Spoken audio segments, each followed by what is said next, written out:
Hello Munchkins, welcome back to the channel. My name is Ocean and I am an English educator on the platform of Unacademy. बच्चा party, मुझे पता है आप में से बहुत सारे बच्चे हैं जिनका सपना जेईई और नीट क्रैक करना है. अब आई नो तुम लोगों को इंग्लिश की टीचर से ये एडवाइस लेते हुए थोड़ा सा वियर्ड लग सकता है, बट ये इंग्लिश की टीचर भी कभी साइंस की स्टूडेंट थी तो सास भी कभी बहू थी. So I have actually a very close idea of what students go through when they are preparing for JEE and NEET, and I think these are some of the habits that you must develop if your goal and dream is to clear JEE and NEET without taking a drop year. Because ये कुछ ऐसी habits हैं जो कि मैंने देखी उन बच्चों में जिन्होंने JEE और NEET क्लियर करा. These are those habits which separate those students who clear the exam versus who don't. तो प्लीज बच्चों इस वीडियो एंड तक जरूर और ध्यान से जरूर देखिएगा, एंड उससे पहले वीडियो को लाइक कर दीजिए, चैनल को सब्सक्राइब कर दीजिए ताकि और ऐसी वीडियोस आपकी फीड में आती रहे. तो क्या बोलते हो, रेडी हो?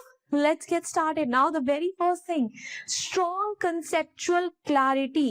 भाई जो बच्चे क्लास 10 से क्लास 11 में अभी आ रहे हैं, माइंड में ये गोल सेट करके कि हमें भाई नीट या जेई क्रैक करना है, तो स्टार्टिंग से ये चीज समझ लो कि रट्टाफिकेशन से ज्यादा तुम्हें अंडरस्टैंडिंग पर फोकस करना पड़ेगा.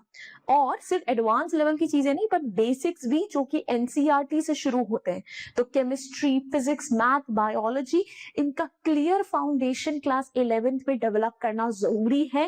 And mind you class 11th is definitely more difficult than class 12th, और ये मेरा पर्सनली नहीं हर बच्चे का कहना है. If you don't trust my words, reach out to your seniors जो अभी अभी क्लास 12th में गए हैं. They would advise you the very same thing कि भाई क्लास 12th में, या फिर जिन्होंने क्लियर कर लिया है, कि क्लास 12th के कॉन्सेप्ट्स तो स्टिल आपको समझ में आ जाएंगे, but 11th which is the foundation, which is the base, जहां पे आपको हर वो चीज समझाई जाती है जिसकी हेल्प से क्लास 12th में आपको चीज क्वेश्चन सॉल्व करने होंगे, वो सब यहीं पर है. सो प्लीज मेक श्योर कि आप अपनी कंसेप्चुअल अंडरस्टैंडिंग पर फोकस करें. अगर टीचर कुछ पढ़ा रहा है तो सिर्फ उनकी हाँ में हाँ ना मिलाएं. अगर आपको नहीं समझ में आ रहा है, बोलो कि मैम नहीं समझ में आया, please explain it to us again. ठीक है, ये डाउट है, ये क्वेश्चन है. Don't think your doubt sound silly. It would not sound silly when you are not able to clear your JEE और NEET because of that one single doubt, right? No doubt is silly. They are all welcoming as teachers. They're more than willing to help you out. But वही बात है, अगर तुम मदद मांगो तो ना, जिस इंसान को मदद ही नहीं चाहिए उसकी मदद कैसे करेंगे हम, है ना? तो प्लीज यार अपनी अंडरस्टैंडिंग, अपने बेसिक्स स्टार्टिंग से क्लियर रखना. Next, consistent study routine. ये बहुत मैटर करता है. बहुत सारे बच्चे जो होते हैं ना, जो स्टार्टिंग में ना बिल्कुल ऐसे होते हैं जोश में कि बस हम ही तो हैं, हम सब कर लेंगे, हमसे पढ़कर कोई नहीं है. और ये बच्चे ना बहुत जल्दी खुश होते हैं. बेटा जिस गुब्बारे में ज्यादा हवा भरी होती है ना, वो फटता भी बहुत जल्दी है. What I am trying to say is कि अगर स्टार्टिंग में तुम बहुत जोर लगाने की कोशिश करोगे तो तुम बर्न आउट जल्दी हो जाओगे. ठीक है, स्मार्ट वर्क करो, हार्ड वर्क नहीं. Consistency always beats talent. Trust me on this. So अगर तुम्हारा एक consistent study routine है जिसमें तुम रोज 2 से 3 घंटे outside school, I am telling you, and that too after coaching, अगर तुम अपने self study का टाइम निकाल पा रहे हो, तभी तुम जेईई नीट कर पाओगे. एंड उसमें भी you need to have a balance time table जहां पे हर सब्जेक्ट पे तुम्हारा फोकस चल रहा है. And I am definitely talking about this competition वाले subjects. So you need to be regular. ऐसा नहीं होना चाहिए कि आज तो हमने 5-6 घंटे पढ़ लिया, अब इतना ज्यादा दिमाग खराब हो गया कि कुछ दिनों तक पढ़ा ही नहीं जा रहा है, किताबें उठाई नहीं जा रही हैं. अगर चलो 3 घंटे से तो स्टार्ट करना तुम लोगों के लिए इनिशियली मुश्किल हो जाएगा. Let's start with 1 or 1.5 hours. Gradually increase it to 2 or 3 hours. अब ये टाइम टेबल, ये कंसिस्टेंसी तुम्हारे लिए, तुम्हारे अलावा कोई बिल्ड नहीं कर सकता.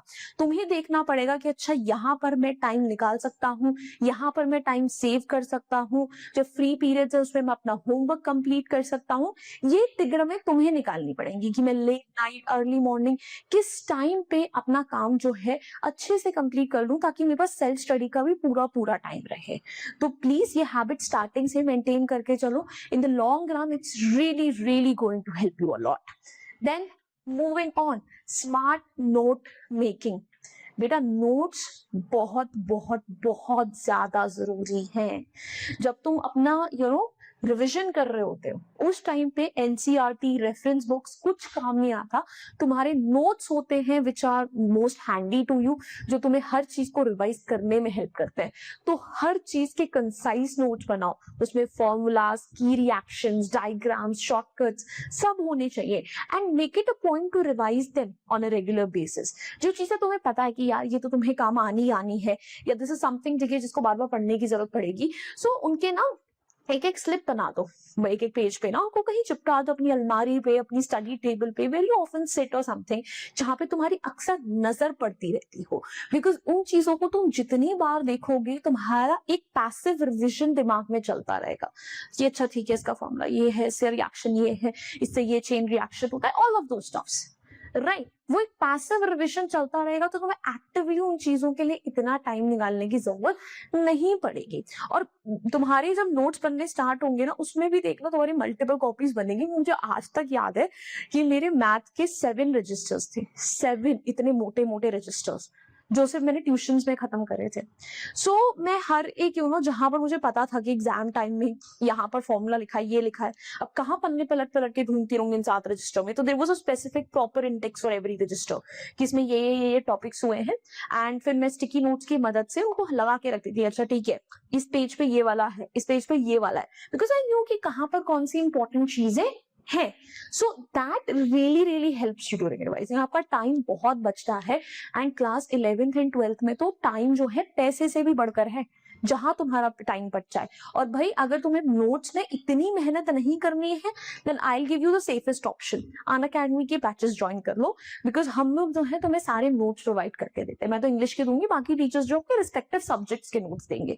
तो अगर आप उन बैचेस में हो तब तो आपको कुछ नहीं करना, सिर्फ पीडीएफ डाउनलोड कर लेनी है, उसमें आपको जो दिख रहा है उसको इंपॉर्टेंट मार्क करते चलो, या वहीं से आप हैंड रिटन नोट्स जो इजिली बना सकते हो, तुम्हें अपना दिमाग ज्यादा खपाना नहीं पड़ेगा। So please take that into consideration. Next, regular practice and test. बेटा ये मत सोचो कि हाँ मैंने पढ़ लिया अब तो मुझे आ गया, नहीं। अपने आप को ठीक है कुछ हैबिट में डालो कि तुम थोड़े थोड़े क्वेश्चन सॉल्व कर रहे हो। एक एमसीक्यू का अपना एक स्लॉट बना लो दिन का कि यार ये 15 मिनट जो है मैं सिर्फ कुछ एमसीक्यूज करूंगा, pick a different topic every single day, उसके ऊपर एमसीक्यूज करो, PYQs, mock test, all of these things they help you to build accuracy and speed. और ये जो चीजें है ना ये आप वीकेंड पे कर सकते हो। तो ये हैबिट अगर आपकी स्टार्टिंग से है कि हफ्ते में जो भी मैंने टॉपिक्स पढ़े हैं अपने कोचिंग में, अपने स्कूल में, उनसे रिलेटेड जो मैं है एक अपना छोटा सा टेस्ट प्रिपेयर कर लेता हूँ। आजकल तो बहुत आसान हो गया, चैट जीपीटी को टॉपिक्स पता है, ठीक है, चैट जीपीटी को पता है किस लेवल का बनाना है, वो सबसे तुम्हें क्वेश्चंस प्रिपेयर करके देगा, then you solve it, you ask for the answer key, then you can see for yourself कितनी चीजें तुम्हारी सही थी, कितनी चीजें तुम्हारी गलत थी। अपनी मिस्टेक्स खुद एनालाइज करो। अगर किसी भी एप्लीकेशन वगैरह पे पढ़ रहे हो जो एआई वगैरह है, उस पर तुम अपनी पीडीएफ अपलोड कर सकते हो, you can ask that person to evaluate. Chat GPT को बोल सकते हो प्लीज इवैल्यूएट करो इस आंसर शीट को, मुझे बताओ how can I improve, right. So ये सारी चीजें जो है ये आप वीकेंड्स पे करो। This is how you utilise your weekends कि अच्छा ठीक है इनको ऐसे अपने काम में लेकर आना है। Next, time management skill. This is one thing that's gonna take you to so ahead. I'm telling you, so ahead. I swear by this one skill. मतलब मुझे बहुत अच्छे लगते हैं वो लोग जिनके अंदर एक्चुअल टाइम मैनेजमेंट स्किल होती है, because when you are in class 11th and 12th, you're juggling so many balls at the same time. You have your school studies, your board syllabus, your entrance prep. All of these things they require pre-planning. तो भाई तुम्हें planners, तुम्हारे पास apps, तुम्हारे पास सब कुछ available है। Till date है मैं तो कुछ प्लान्स और एप्स की यूटिलाइज नहीं करती हूँ, बिकॉज मुझे जब अपना दिन प्लान आउट करना होता है ना, आई नो कि मुझे किस किस एक्टिविटी में कितना टाइम लगेगा, आई नो उसके बीच मुझे इतना 15 मिनट का 20 मिनट का गैप मिलेगा। और लोग पता है क्या करते हैं, उन्हीं 15 मिनट उन्हीं 20 मिनट को ना कंसिडरेशन में नहीं लेते कि यार इसमें 15 मिनट में क्या हो जाएगा, 20 मिनट में हो जाएगा, बहुत हो जाता है। आप उसको थोड़ा सा यूटिलाइज करना सीखो। तो प्लीज सी फॉर योरसेल्फ, थोड़े दिन एनालाइज करो कि तुम्हारा रूटीन क्या बन रहा है। उसके बाद अपने लिए प्लान आउट करो कि अच्छा ठीक है, मुझे ऐसे ऐसे चीजों को मैनेज करके चलना है। बिकॉज वही बात है, as I told you in the starting, burnout नहीं होना है, तुम्हें नींद भी पूरी करनी है, तुम्हें स्कूल भी जाना है, थोड़ी बहुत सोशलाइजेशन भी जरूरी है ताकि तुम्हारा माइंड फ्रेश हो सके। सो अगर इन सब चीजों को साथ में लेकर चलना है तो टाइम तो मैनेज करना पड़ेगा, क्योंकि सबके पास है उतने ही 24 घंटे। उन्हीं 24 घंटों को आप कितने अच्छे से यूटिलाइज कर सकते हो, सारी बात वहीं यहाँ पर टिकती है। तो ये अगर हैबिट आप डेवलप कर लो कि अपना टाइम मैनेज करना है, दिन के स्टार्टिंग में बना लो कि अच्छा ये लिस्ट है, ये टास्क मुझे करना है, फिर देखो उनमें से कौन से टास्क तुमने कर लिए, अरेंज देम प्रायोरिटी वाइज कि अच्छा इनको तो हाथ होना ही होना जरूरी है, ये टास्क अगर ऐसे हैं कि नहीं भी हो तो चल जाएगा। सो डू दीज थिंग्स, ये लिटिल थिंग्स ना, they really really matter. Next, healthy lifestyle. I know it sounds very basic. Like ma'am ये क्या है, ये तो हमें पता है, but do you know class 11th और 12th में बहुत सारे बच्चे सिर्फ इसी चीज की वजह से लैक करते हैं। जो बच्चे स्पेसिफिकली जेई नीट की तैयारी कर रहे होते हैं, वो नींद, भूख, प्यास सब भूल जाते हैं। But the thing is, there is only so much your body can do for you without fuel and rest. Your food is your fuel. Your sleep is your recharge time. वो चीज होनी जरूरी है। अगर ये सारी फैक्टर्स नहीं होंगे अच्छे से balance, you won't be able to concentrate. आप बीमार पड़ोगे, उतने आपके बैकलॉग्स क्रिएट होंगे। सो प्लीज मेक श्योर कि आप 7 से 8 घंटे की नींद लो। अगर 7 से 8 घंटे सुनकर ही डर लग रहा है कि मैम इतना तो नहीं हो पाएगा, एटलीस्ट 6 to 7 आवर्स की स्लीप लो। Make sure that you are having nutritious meals. Don't just go for those packet snacks and chips and biscuits every time you feel hungry. ठीक है, try to fuel your body the right way. ठीक है, excessive social media, this is also something that is gonna affect your mental health. ठीक है, adversely, उसको जितना avoid कर सकते हो करो। बहुत नेगेटिविटी आती है, आपका जो अटेंशन स्पैन है वो कम होता है। तो प्लीज इसको अपनी एक बहुत ज्यादा इंपॉर्टेंट प्रायोरिटी बना के चलो, और आई एम टेलिंग यू बहुत ज्यादा पछताओगे। And next, growth mindset. जितने बच्चे मैंने देखे ना जिन्होंने जेई और नीट क्लियर करा है, they all had a growth mindset. They all were very positive, hard-working students. ठीक है, they knew if they were stuck, they needed help. They knew how to treat their failures as feedback and not as defeat. उन्हें पता था कि ठीक है यार, रास्ता मुश्किल है पर हमें करना है। ठीक है, तो वो चीज, वो जज्बा आपके अंदर होना जरूरी है। इतनी जल्दी आप गिव अप नहीं कर सकते। आपको ये समझना पड़ेगा कि आपने अपने लिए जो एम्बिशन या गोल सेट करा है ना, वो बहुत आसान नहीं है। एंड हाँ, आसान होता तो सबको मिल जाता ना, बट वही बात है, अगर इतना कठिन रास्ता चुना है तो उस कठिन रास्ते पे चलने की आदत भी डालो। हर छोटी सी डिफीट में डीमोटिवेट नहीं होना कि मुझे तो कुछ आता ही नहीं, मैं तो कुछ कर ही नहीं सकता। अपने आप को ये हौसला हमेशा देते रहना कि हम कर लेंगे, हम अपना 100% देंगे, फिर देखते हैं क्या होता है। मैनिफेस्टेशन जानते हो ना, तो वही चीज यहाँ पर लेकर आनी है। अगर ये तुम्हारे अंदर है तो बेटा फिर तुम्हें कोई नहीं रोक सकता, ट्रस्ट मी। बिकॉज हर कोई गिरता है, हारता वो है जो गिरकर उठना नहीं जानता।